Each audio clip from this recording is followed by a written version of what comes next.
அனைவருக்கும் வணக்கம். Welcome to tasty masala. உங்களுக்கு இந்த வீடியோ பிடிச்சிருந்துன்னா சப்ஸ்கிரைப் பண்ணுங்கள், லைக் பண்ணுங்கள், ஷேர் பண்ணுங்கள். உங்களுக்கு எங்களோட ஹோம்மேடு மசாலா ப்ராடக்ட்ஸ் வேணால் டீட்டெயில் டிஸ்கிரிப்ஷன் பாக்ஸில் கொடுக்குறேன், காண்டாக்ட் பண்ணுங்கள். வாங்க வீடியோக்குள்ளே போகலாம். இன்றைக்கி நம்ம பார்க்க போகிற ரெசிபி ரொம்பவே சிம்பிளான டேஸ்டியான வெண்டைக்காய் புளிக்குழம்பு தான். இது எப்படி செய்கிறதுன்னு பார்க்கலாம். கொஞ்சம் வாடின வெண்டைக்காயாக இருந்தால் குழம்பு ரொம்ப டேஸ்ட்டாக இருக்கும். வெண்டைக்காயை வாஷ் பண்ணிட்டு நல்லா கொஞ்சம் பெரிய பீசஸாக கட் பண்ணி வச்சுருக்கிறேன். நம்ம இப்போது கொஞ்சம் புளி, ஒரு எலுமிச்சப்பழம் அளவு புளியும் ஊற வச்சு வச்சுக்கோங்க. ஒரு 10லேருந்து 20 சின்ன வெங்காயம் உரித்து வச்சுக்கலாம். நம்ம இன்றைக்கி மண் செட்டில் தான் செய்ய போகிறோம். பாத்திரம் நல்லா சூடானோடனே கொஞ்சம் எண்ணெய் சேர்த்துக்கலாம்.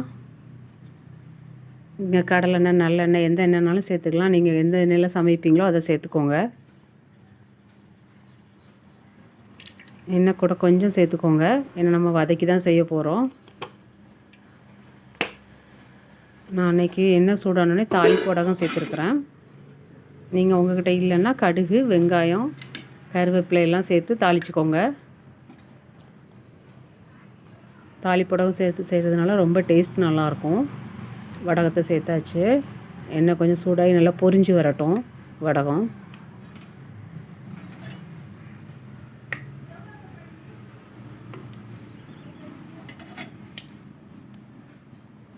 எண்ணெய் சூடாயிட்டு நம்ம வடகம் நல்லா பொரியுது.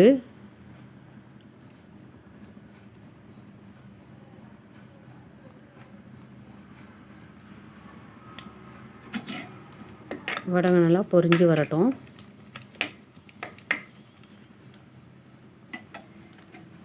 இப்போ இந்த ஸ்டேஜில் ஒரு 20 சின்ன வெங்காயத்தை 2 கட் பண்ணி வச்சுருக்கிறேன். ரொம்ப நைஸாகவும் கட் பண்ண வேண்டாம், அந்த மாதிரி 2 கட் பண்ணி வச்சுருக்கிறேன். அதையும் சேர்த்து நல்லா வதக்கிக்கலாம். சின்ன வெங்காயம் சேர்த்து ஒரு கிளறி கொடுத்துக்கோங்க.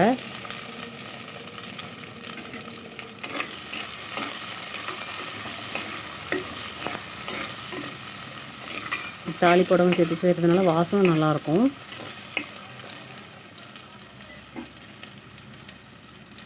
இப்போ இது கூடவே நம்ம கட் பண்ணி வச்சுருக்கிற வெண்டைக்காயும் சேர்த்து வதக்கிக்கலாம்.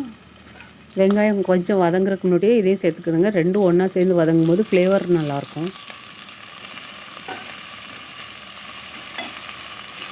வெங்காயமும் வெண்டைக்காயும் நல்லா வதங்கி வரட்டும் சேர்ந்து.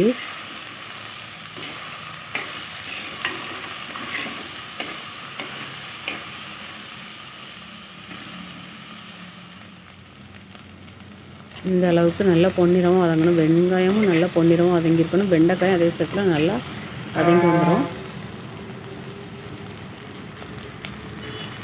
பாருங்கள், இந்த அளவுக்கு வதங்கி வந்துருச்சு, நல்லா சுருங்கி.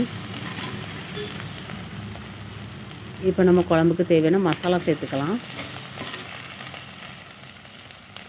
நான் இன்றைக்கி காரக்குழம்புக்கு தேவைப்போல் மிக்சடு குழம்பு மசாலா தூள் அதுதான் சேர்த்துருக்குறேன். உங்கள்கிட்ட அது இல்லைனாச்சுன்னா வத்தல் தூள், மல்லித்தூள், மஞ்சள் பொடி எல்லாம் சேர்த்துக்கோங்க. எல்லாமே சேர்ந்த மசாலா இது. இது ஒரு 1.5 டீஸ்பூன் கூட ஒரு அரை டீஸ்பூன் சேர்த்துருக்குறேன். டேபிள் ஸ்பூன் அளவுக்கு 2 டேபிள் ஸ்பூன் அளவுக்கு சேர்த்துருக்குறேன் மசாலா. சேர்த்து அந்த வெண்டைக்காய் கூட நல்லா சேர்ந்து வர மாதிரி ஒன்றா கிளறி விட்டுக்கலாம். இப்போ நம்ம கரைச்சி வச்ச புளி தண்ணி அதை வடிகட்டி வச்சுருக்கிறேன். ஒரு எலுமிச்சப்பழம் அளவுக்கு எடுத்து அதையும் அதில் சேர்த்துக்கலாம்.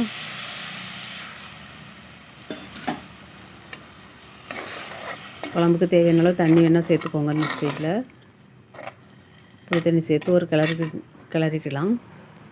நல்லா கொதித்து வரட்டும்.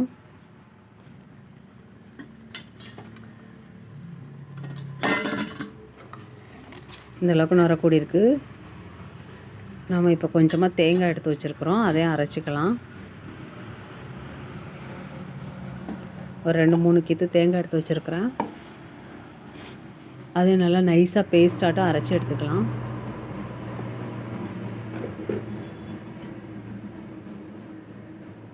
குழம்பு லைட்டாக கொதி வந்துருக்கு. இந்த ஸ்டேஜில் நம்ம எடுத்து வச்ச தேங்காய் பேஸ்ட்டு வந்து சேர்த்துக்கலாம்.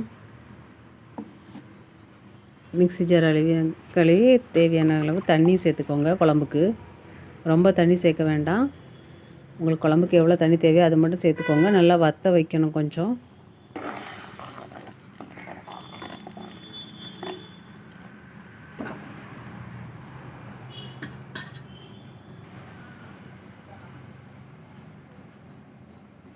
தேங்காய் சேர்த்தாச்சு. குழம்பு கொதி வர போது நம்ம இப்போ குழம்புக்கு தேவையான அளவு கல் உப்பு சேர்த்துக்கலாம்.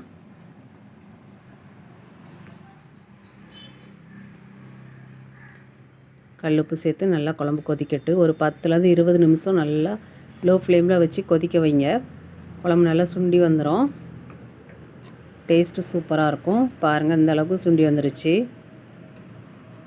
இந்த மாதிரி நம்ம ஊற்றின எண்ணெய்லாம் பிரிஞ்சு வந்துட்டுனா டேஸ்ட்டு நல்லாயிருக்கும். நம்மளோட டேஸ்டியான எம்மியான வெண்டைக்காய் புளிக்குழம்பு ரெடி ஆகிட்டு. வீடியோ பார்த்த அனைவருக்கும் நன்றி. தேங்க்யூ.